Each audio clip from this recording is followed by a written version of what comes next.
Hey guys, how's it going? So it is currently September 10th of 2020 as I'm recording this video. And that means that we're right at the beginning of many of us seeing changes to our paychecks as a result of President Trump's executive memorandum for the payroll tax holiday. So in this video, we're going to look at what that even means, as well as who's affected by it. And if you are affected by this tax cut, then what should you do?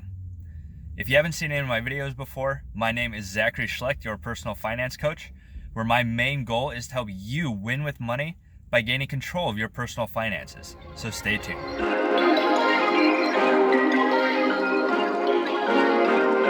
All right, so let's start with what is a payroll tax holiday. So let's start with just super high level. For every paycheck that you get, there are taxes that are withheld from it, right? So of those taxes, a portion of them are for Social Security, 6.2% to be exact. What this executive memorandum does, that was written a month ago, is essentially a directive for that 6.2% Social Security tax not to be withheld for the next 4 months. So essentially for the next 4 months, it will be like every paycheck you got an automatic 6% raise. So then who's impacted by this tax cut? If you make less than $2,000 a week, which is $4,000 biweekly, or $104,000 annually, then you'll see this tax cut. If you make over this amount, then this won't affect you at all. If you make under this amount, then it's still up to your employer or the payroll department at your company to implement this change.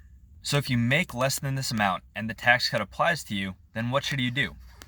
The intent of this tax cut by the government is for you to go out and spend this money to help stimulate the economy. But big surprise to pretty much nobody, I'm going to say that you probably should not rush out and spend this money. And here's why.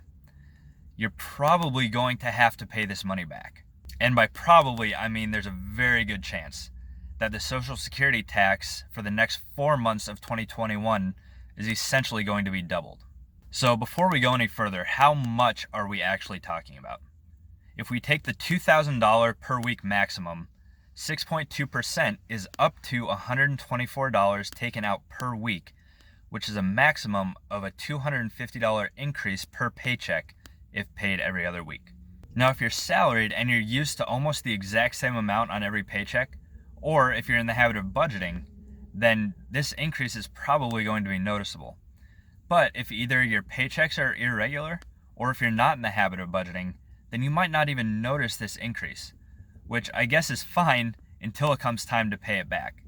If you've been getting used to that extra bump between September and December of this year, then when it comes time to pay it back next January through April, that could be up to a $500 swing per paycheck. And that's especially going to hurt if you didn't even notice the increase to begin with.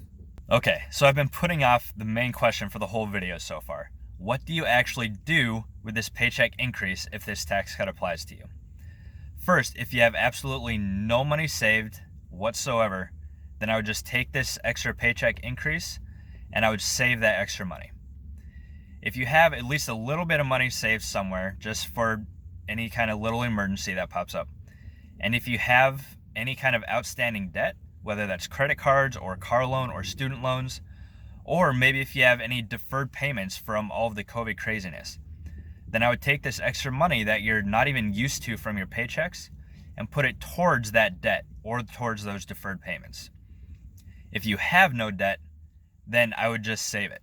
If you save up to $250 every other week between now and the end of the year, that's $2,000.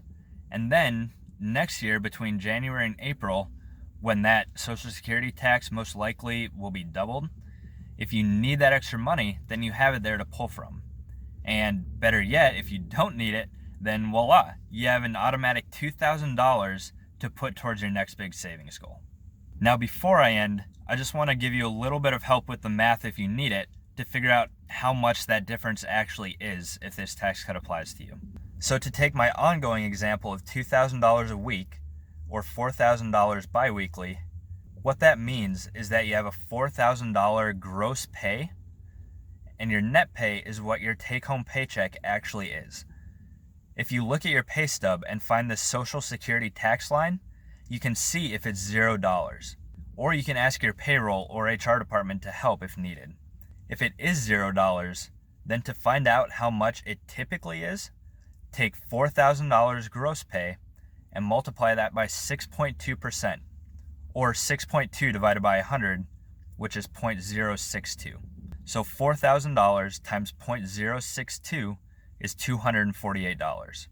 So from your take-home pay, you take the $248 and put it into a savings account and earmark it as a deferred tax payment. If your take-home paycheck is, let's say, $2,685, multiply that by 0.062, and the deferred Social Security tax is $166.47. And just one more random example, if the gross pay on your paycheck is $1,368, multiplying that by 0.062 will be $84.82. So whatever that number ends up being, you will just take it and you'll put it into a savings account until you might need it next year. Thank you for watching, guys. I hope this video was helpful for you. If you have any questions at all, let me know in the comments down below and I will get back to you as quickly as I can. And while you're down there, hit the like and subscribe button and I will see you on another video. Thanks.